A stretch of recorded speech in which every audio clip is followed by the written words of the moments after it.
I have chosen Gene Watson's Carrying Science as Sacred Science as the nursing theory I wish to explore.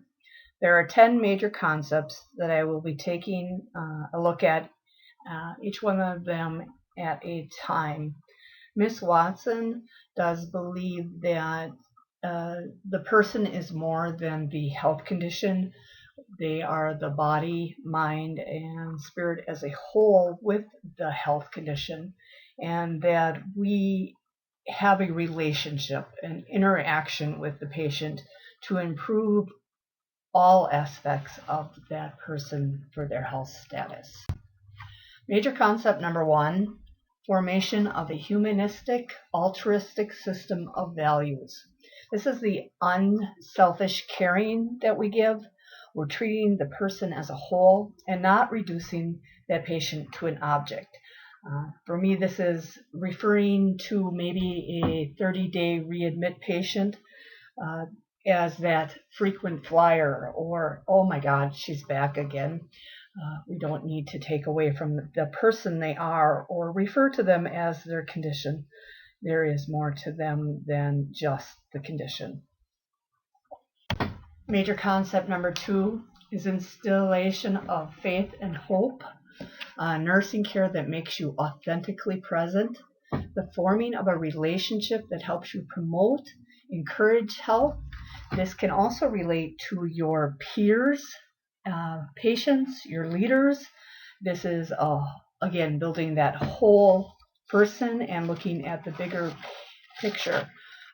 We all know that as human beings, we like to be valued, cared for, respected, nurtured, understood, and assisted. And this is not just limited to our acutely or chronically ill patients. This is interaction between all of us that dwell within the earth. Major concept number three is cultivation of sensitivity to self and others. This is about taking care of ourselves. As nurses, we often take care of our patients and then come home and take care of our families. But we need to take a step back and look at ourselves and what are we doing to care for ourselves so that we can better care for the people in our lives, whether it's patient or family. We too are whole beings. Sometimes it can be as simple as stopping and breathing and recentering our mind before we take a step into that patient's room. Number four is the development of a helping, trusting relationship, encouraging open communication, both positive and negative, using therapeutic communication, being aware of our own personal morality and ethics, and having self-awareness. We want to encourage that open listening is very important. We may not know or understand what the patient has been through, but if we are empathetic and we listen and we are there and say, I don't understand what it's like to have heart failure, but I do hear what you're saying, and how can I help you, and how do you feel about that, and what do you think it would be best for you? Just encourage them to explore some of their things they need to focus on and how we can help them with that. Major concept number five is the promotion and acceptance of expression of the positive and negative feelings. This for a nurse could be accepting the patient at their current level, whether emotionally and intellectually, setting aside personal beliefs, and allowing for that expression. Nobody wants to hear that life isn't fair and that they should be treated differently because they are ill. But the truth is, everybody is entitled to their own feelings. And, I think with chronic illness, CHF, coronary artery disease, COPD, we often take for granted that they live with it daily, just because we see them in the acute setting, perhaps, or in the chronic setting, taking care of them. We need to let them say what they have to say and hear them. We need to set aside our personal beliefs. When it comes to the COPD patients. Well, you should have quit smoking sooner. I can hear that in my own head frequently. It wasn't my choice. It was their choice. So putting my own bias in there is not appropriate. We should also allow them to express it. Major concept number 6, systematic use of the scientific problem-solving method of decision methods. Here we're back to our assessment skills. Knowing or define normal, maybe knowing normal for that chronic condition for that patient. Education, the consultations we make, and going beyond the physical consultation, but into, do they need a spiritual service consult? Do they need a psychologist consult? How is their mood? Is their mood affecting their current health or their willingness to take care of their current health condition? We have to think beyond just the physical, but not dismiss the physical either. Major concept number 7, promotion of interpersonal teaching and learning, helping the patients care for themselves. Realistic tools for health maintenance came to mind with this concept for me. I'm back to my CHA patient. You tell them so frequently, weigh yourself. If your weight goes up, call your doctor. But do you ever ask if they have a scale? It's kind of hard to weigh yourself if there is no availability of a scale. And how do we help them go about getting something as simple as a scale? Bringing in maybe social work or a heart failure clinic or something of that nature to help them achieve skills and tools to maintain their health, so we can hopefully reduce the number of admissions that we are seeing with them. Major concept number 8, provision for supportive, protective, correlative, mental, physical, social, cultural, and spiritual environment. This is about an internal environment, their self-concept, the patient, external environment, the world in which the patient dwells.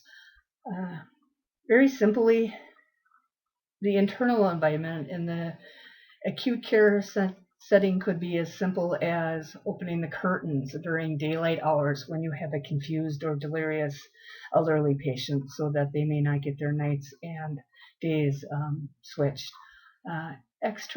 External environments, picking up the room, empty cups off the bedside table, garbage that may be on the floor versus in the garbage can, just making their external environment more tidy and welcoming. As far as the internal environment, their self-concept, you have to use those open-ended questions and that therapeutic communication to help them also become aware of their own self-concept and form a relationship between patient and nurse to help them within that self-awareness.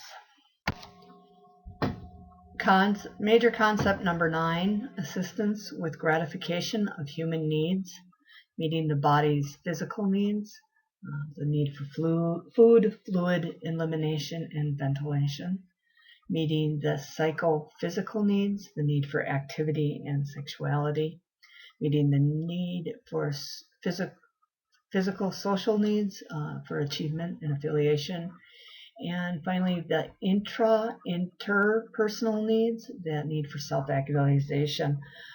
For me, this is about the acute ill patient returning to a baseline of functioning. You start with the very basics, taking control of the health condition, treating as necessary, meeting those needs to use the restroom and be fed and breathe, and then we're moving on to the activity, increasing the strength they may have lost during the acute illness. Then meeting the emotional needs of, today you walked from the bedside to the bathroom. Tomorrow you'll walk from the doorway in the hall, having those interpersonal relationships with nurse and patient, and then therapist and patient to increase and promote health status as the healing processes begin. Major concept number 10, assistance with gratification of human needs. This is that self-awareness that comes along as you go from the acute illness to maintaining your current and chronic health conditions, developing those changes within health and even within a nursing practice, how you feel as you gain skill, both for patient and practitioner, as we go along together in the process of the relationship we form in taking care of illness. The strengths of this theory is it can be applied to any number of patient situations. The theory places the patient in context of their community, culture, and family, accepting them from where they're at, that their needs and upbringing will be different than yours, and working together to form a relationship to promote health awareness and wellness. This theory focuses on the patient, not the technology of the practice. We are more than our vital signs. We are more than our condition. We are a person with thoughts and concerns and even our personality that is part of all of who we are. The weaknesses of this condition, of this theory, is that it really does not allow or address the acute change situation, that rapid treatment when a condition deteriorates and we are at bedside attempting to control the body processes versus worried about the emotional state of the patient in their time of physiological needs. And it does have some decreased emphasis on the conditions themselves. Ms. Watson really does tend to focus on the spirit and mind and body. Yes, she emphasizes having good assessment skills, but a lot of what is repeated and said is more about caring for that holistic person. So I do think it does take away a bit from the medical conditions that are within our patients. As far as the application of practice or to practice, it does apply to the acute conditions, a new patient coming in with a new diagnosis, and how do we establish a relationship to help them maintain health status. It definitely applies to our chronic and readmitting patients with the heart failure or the COPD, teaching them new and usable skills to control their disease process, so hopefully we don't see them as frequently, making them hopefully more educated so they become less dependent on the healthcare system. And as their disease progresses, facing the end of life decisions in that relationship with them, having an established trusting relationship with them to help them through the process of death and the end of their body. And there are my references. Thank you for your time and attention to this presentation.